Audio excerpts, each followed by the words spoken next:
Hello and welcome back to my videos on the tourist visa. Okay, in part one we got you up to the 59 days on the visa waiver. Now you want to stay past 59 days. Okay, now you are actually going to be getting the tourist visa only after your 59 days. First, when I say 59 days, don't wait till 59 days to go to immigration to get your visa extensions, and this goes for any extension. Okay, BI actually says 7 days, okay, ahead of time. I've gone in 10 days ahead of time. Other guys I've heard gone in 2 weeks ahead of time. And now this does not change or shorten the amount of time on your visa. It will pick up from the day that your first visa extension ends. Okay, so it's not changing anything. Basically, if your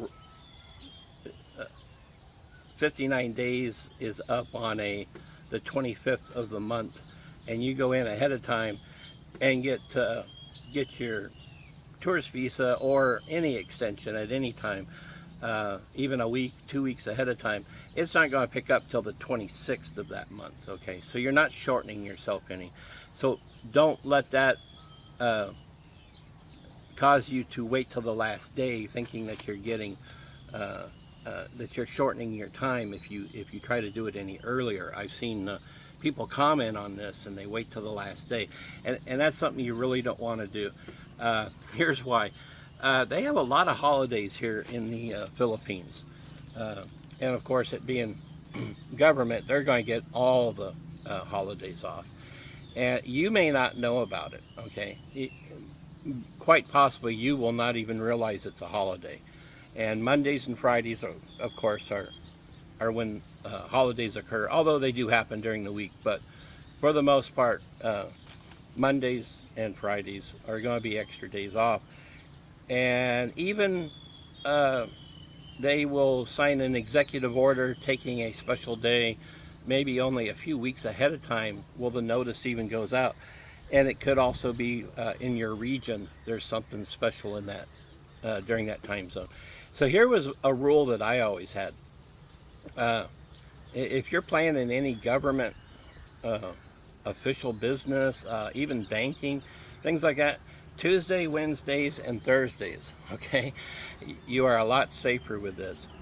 So like I was saying, don't wait till that 59th day. You know, go in ahead of time, go on a Tuesday, Wednesday, Thursday, so that you don't get there and find out, oh my God, they're closed. And if it was the 59th day, well, guess what? Now you're overstaying. And you're going to have extra fees. And it's just going to give you quite a bit of a problem. So, like I said, this is the same with the visa waiver also.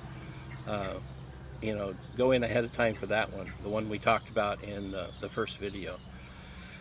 Okay, so you're going in to actually get the visa now. It's going to be the same form as you did when you did your visa extension for your waiver extension for 29 days. Same form, everything's the same. Most people don't even realize that they're on a visa waiver. They think they're just getting the tourist visa. You wouldn't really know it unless you like read your receipts or you asked questions. So a lot of people don't even realize that they're doing this a visa waiver. They think they're on a tourist visa from the very start. And it really doesn't matter. I mean, your time is your time. Okay. So I got a little something here on the website I'll show for a minute. And check this out. Okay, everyone, here we are on the Bureau of Immigration website. Just to let you know, this has been updated just later last year. It was way behind for a long time, and information just was frustrating because it was so outdated. But I think you'll find it to be pretty good now. I see a lot of new stuff in here. So anyway, here on visas, if you go down to second one, non-immigrant visa, that's a tourist visa. Second one down is a temporary visitor visa 9A. That is the tourist visa here, okay? And if you come across, you'll see visa waiver that I covered in part one. right here, extension of authorized stay beyond 59 days. This is what you want. Okay, pull this up, and this gives you where to go, form to fill out, and the process. It's a lot simpler than this reads. It's really pretty simple. But real helpful here, they list the fees. Okay, so first one is minor, second one is a teenager, third one down, adult. Okay, so here we are with the fees that you're going to see on the very first time that you get your tourist visa. Okay, there are extra costs on this one. When you're doing regular extensions after this, some of these fees will be on each one, but this one has some extra fees. A couple I can point out is a head tax, a immigration clearance certificate, 700, and then here's a big one down here. This is the ACR-I card, okay, for tourists, and it's listed as $50 US. Okay, why they do this, I do not know. You do not pay this. Repeat, do not pay this in US cash. Okay, everything here is paid in pesos. It is paid in cash. No debit cards, no credit cards. Bring pesos. Okay. They convert this, whatever day it is, they convert it that day, whatever the exchange rate is. Today is 52 to 1, so this is about 2.6, along with the express lane fee.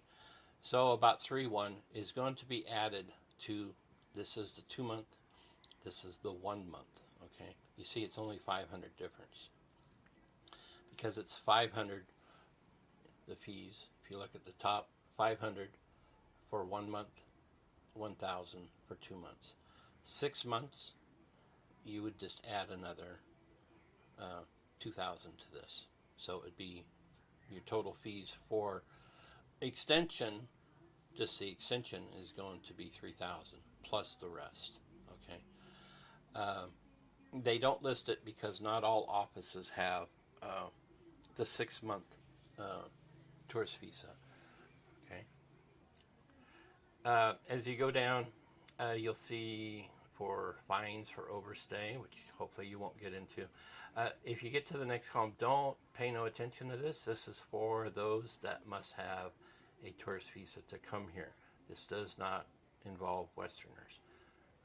But if you continue down past that, and here, okay, this is after the regular extension of 2 months. Okay, so after you've done your first one with the extra fees and the big payment you're going to see, this is what a normal 2 month extension will look like after that. And this is exactly what I paid every time I did a 2 month extension, was $2,930. Okay, and again, here's restricted, so don't get into that. Now, after you've stayed 6 months and you're going in, say, for a 2 month extension, charged on the 7th month, there is an extra one here, and it's this right here, certificate of residency, 1,400. This is a extra fee you'll see when you extend past 6 months. Okay, like I said, other than that, you'll normally see the 2,930. And I talk about some of the other fees that go beyond past that. Okay, one other area. While I'm here, I'd like to show you on the top where it gave you where to apply. Main office, other offices. If you click on that, they have this map. And it shows where offices are. Okay. Now if you click on any one of these, it's going to give you a master list. And here they are. And you'll see here, field office. A field office is going to be a smaller office. A lot of these offices are in malls. Most of these offices can only do visa extensions. Okay, they do list some of the other things they do. But in our case, it's where you're going to get your visa extension. There is also district offices, and if you scroll down through this quite a ways, every so often you'll come across a district office. I believe there's like 10 district offices. It's a pretty good list. There's quite a few. Here's a district office, okay? The district office, and I'm not sure that all of them can do it, but this is where you'll be able to get your 6-month extension. So knowing where to go to find what you're looking for, either 2 months or 6 months, is going to be helpful. A lot of this is going to depend on where you at. So social media, Facebook expat groups, a very good place to find people that actually live in that same area that you're going, and you can ask them one-on-one. You can have a conversation with them. Hey, I'm going to be here. Where do I go? Do they do the 6-month extension there? How hard is it to get there? Do I have to travel a long ways? You're going to have your best information coming from somewhere like that. But at least here you can find it, okay? Now, something I forgot to mention in the rest of the videos is the offices here have a dress code. The official dress code for men is long pants, shoes, and a collared shirt, okay? Now, the reasons for this, you can blame expats from the past. They drag themselves in off the beach after a 3-day drunk with flip-flops, shorts, and a tank top. Somebody didn't like that, and so they came up with this rule. This is an official government office, okay? So here's my advice. The first time you go into the office, take care of the dress code. Long pants, shoes, collared shirt, okay? And then find out, okay, will they allow shorts, okay? That's basically what I was looking for, is to wear shorts. Excuse me. The office I went to was at a mall in Manila, and of course there they were casual about it. I was able to wear shorts. I wore shoes and a collared shirt. So, you know, you look presentable. If you're going to a district office, especially the Manila main office, Cebu regional main office, or Davao regional main office, you're going to wear long pants in all of those, okay? Don't show up, you know, with flip-flops on and a tank top or something. You'll probably be turned away. Most likely you'll be turned away. And so now it's just going to, you know, mess up your day, because you may have traveled a while to get there. So just wanted to point that out. I believe there's 10 district offices. If you count this, there's maybe 50 field offices. I'm not sure. Maybe only 40. There's another district office. Okay. So at least here you can find your way around to where the nearest one is to you. Okay? Okay, so back to the rest of the video. See on this, and I was showing you on the website, do have the express lane fee. Back when I was getting my tourist visas at that office, that's all you had to get the express lane fee. You had to pay it. There was no option to it. When the new president came into power, a lot of complaints were coming in about the express lane fee. There's actually not a separate lane. It's just a fee to expedite your extension and to get it done that day. That's the reason for it. And so a lot of complaints were coming in about that there's not a separate lane for this, and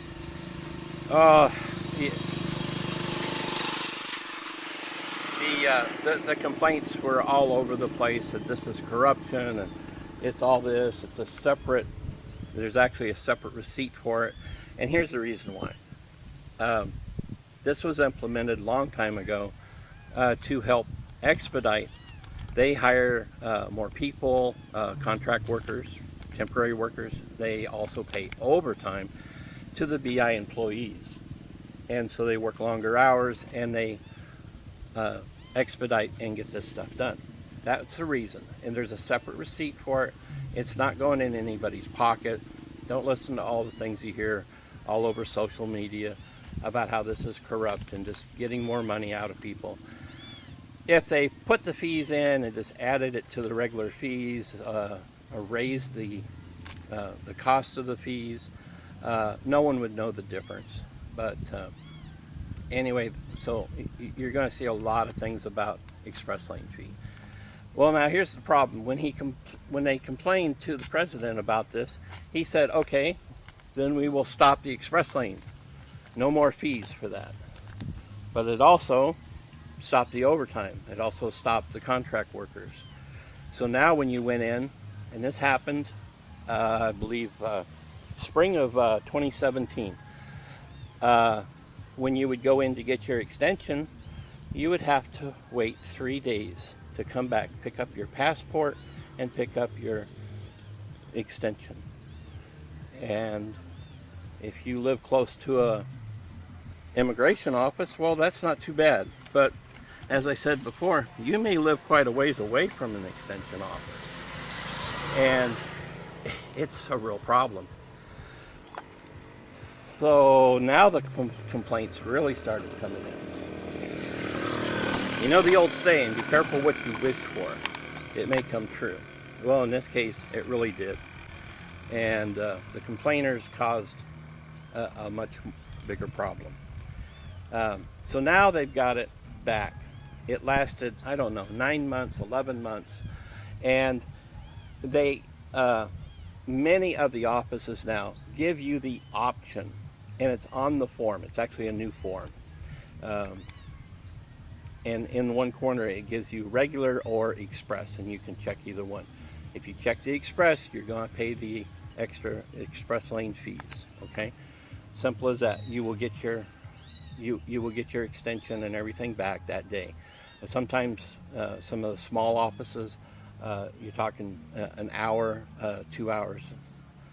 Some of the bigger district offices, it could be a 3-hour wait, but you're getting it back that day. Regular fee, regular without fee, you're going to come back in 2, 3, 4 days and pick everything up. So that's how we got to where we are with the express lanes. So if you're seeing a video from a couple years ago during 2017, you're going to see all this, oh my God, I have to come back and 3 more days, and I got to travel on a bus for 6 hours to get there, and all this. Ignore all that. Everything is back to normal. Now that they have the option, it's probably the way it should have been all along. Now, I will say this. Some offices still do not offer the regular. They require you to pay the express lane fee. Not every office. You just have to ask when you go in if you can or not. So, anyway, hopefully that clears up the express lane fee and the huge controversy that people have created over that. So that's the history. Like I said, the other fee you'll see is that certificate after 6 months. When you go to your 7th month, that's $14.10 extra. And the ACR card. Now, let's talk about the ACR card. That is an alien certificate of registration, I-card, identification card, or immigration card. This is not a visa, okay? This is an ID card. They are good for 1 year. There's about 10 different cards, and I think there's like 22 or 24 different actual visas. And so they're all covered by the by this I-card. And now they have a standard colored for each different one. Tourist visas will be white.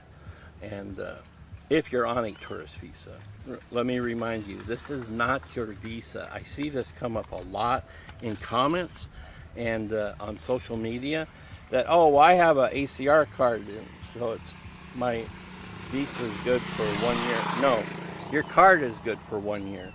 Your visa is your stamps in your passport, or stickers that they have now, and your certificate paperwork. That's your actual visa. If you don't keep your visas up, just because you have an I-card good for 1 year, you're in overstay. Okay, you miss getting your extension. It don't matter what that card says. It's just the card is good for 1 year. So don't get that mixed up. Okay, so that pretty well covers it. Now you've gotten past that big step of getting the tourist visa. It pretty well just goes along like this the whole time you want to stay.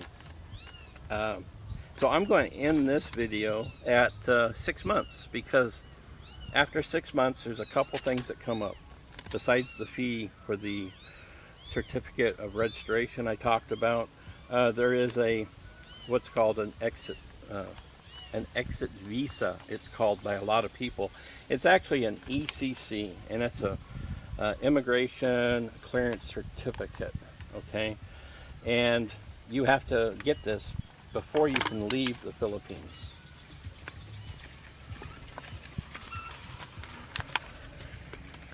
And this is done if you stay beyond 6 months. And there's a couple of different ones of these. I get a different one than what a tourist visa holder would.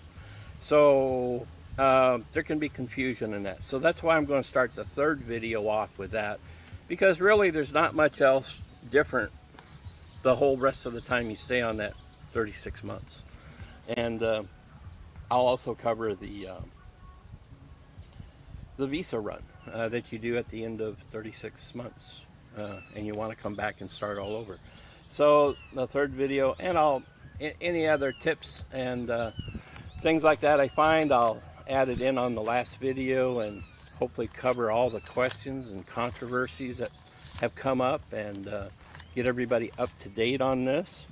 And hopefully this will answer questions for you. If you, of course, like I've said before, if you have questions, if you have comments, if you have an experience that this was a problem or if it was good, please comment. Let's hear it. It could help everybody, and I'll be glad to answer anything I can for anybody, because your situation could be, maybe unique, or maybe something you didn't think of. All right, so hey, thanks for watching. Please subscribe, like, and share.